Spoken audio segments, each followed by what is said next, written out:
It is very important to understand the role of diffusion and the importance of diffusion before we move on.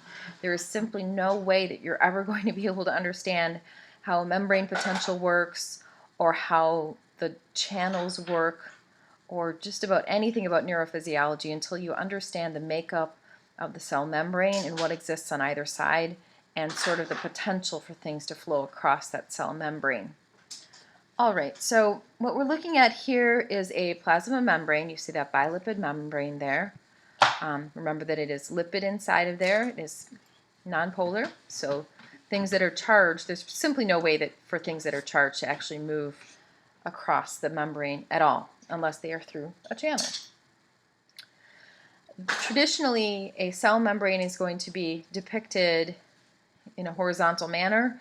And when it is depicted this way, the outside of the cell is depicted above the plasma membrane.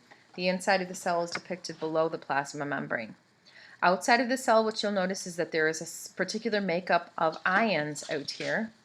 And inside of the cell, there's another makeup of ions and also some proteins inside of the cell. This is what we call the intracellular fluid. This is what we would call the extracellular fluid. It's also called the interstitial fluid because it's the fluid that exists between all of the cells in our body, in our tissue spaces inside of our body. Okay, so one of the things that you'll notice here is that outside of the cell we have a much greater degree, much greater number of sodium ions outside than inside. Here we've got one little solitary little guy. Sodium ions exist at about 5 times greater concentration outside of the cell than in. And inside of the cell we have a much higher number of these potassium ions, again about 5 times as many inside as out. You'll notice also that the sodium ions and the potassium ions are positively charged ions that will come into play when we talk about the membrane potential. Outside of the cell, we also have a high number of chloride ions. These are negatively charged structures, and that's also going to come into play when we talk about neurophysiology. And inside of the cell, we have about, it depends. There's a greater number of chloride ions outside of the cell than in, but the exact gradient, it depends on the physical state of the person or of the individual, or where it is within the animal's tissues. Inside of the cell, you'll also notice that there are proteins which tend to take on a negative charge, and there are also those negatively charged phosphate ions, which generally speaking exist to become a part of ATP, remember? But there will also be inorganic phosphate ions floating around. Okay, so in general, the idea of diffusion, of course, is that things will flow from an area of high concentration to an area of low concentration. So the potential is that sodium ions will tend to want to enter the cell, and that potassium ions will want to leave the cell, and that chloride ions will want to enter the cell. There's no way for them to do it in a practical sense because there is that bilipid membrane in the way, which is nonpolar. And again, being charged structures, they cannot pass nonpolar entities. But if there were a channel set up, which, for example, was specific to chloride ions, I think it's relatively easy to see that the chloride ions would want to enter the cell. And if there was a channel set up that was specific to sodium ions would of course want to enter the cell. And if there was a channel set up that was specific to potassium ions, they would want to leave the cell. This is just things passing from an area of their high concentration to an area of low concentration.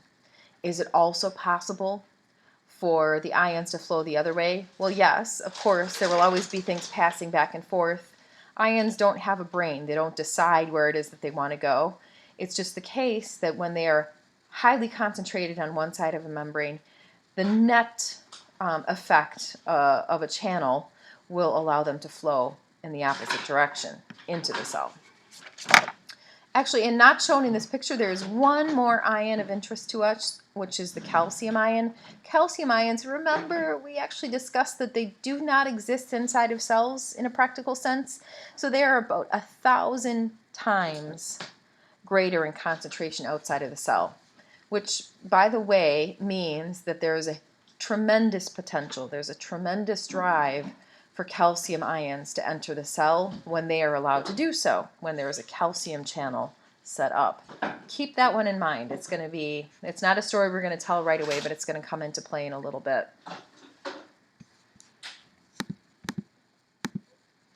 All right, so let's talk about those channels that I've been discussing. Here we have our plasma membrane. Here we have the outside of the cell, the inside of the cell. We have our potassium ions existing in high concentration inside. We have our sodium ions, and in green here, these chloride ions, existing in greater concentration outside of the cell. So here we have some sodium channels, we have some potassium channels, and here we see a closed potassium channel. Here we see an open potassium channel. And of course, potassium is only going to be able to flow through an open potassium channel. And it's possible for these few potassiums outside of the cell to flow in. But again, the net effect is going to be that potassium, since it exists in much higher concentration inside of the cell, is going to flow out. And again, sodium, although these channels are closed right now, if one of these sodium channels were to pop open, that would allow sodium to flow into the cell.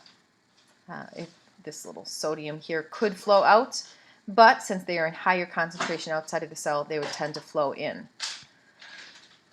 Keep that in mind. You have to take this as dogma at this point. You have to remember, because it will slip your mind, but it has to become part of your vernacular. It's very, very, very important to understand that sodium wants to enter the cell and that potassium wants to leave the cell. There's a potential for these things to happen. It becomes extraordinarily important to be able to readily understand that concept, because as we talk about voltage and we talk about the types of channels that exist and different qualities of channels and why they open and when they open, you have to be able to understand that the immediate effects of a potassium channel opening. Potassium flows out of the cell. Or a sodium channel opening. Sodium flows into the cell. And then the ramifications of that will become very apparent very soon.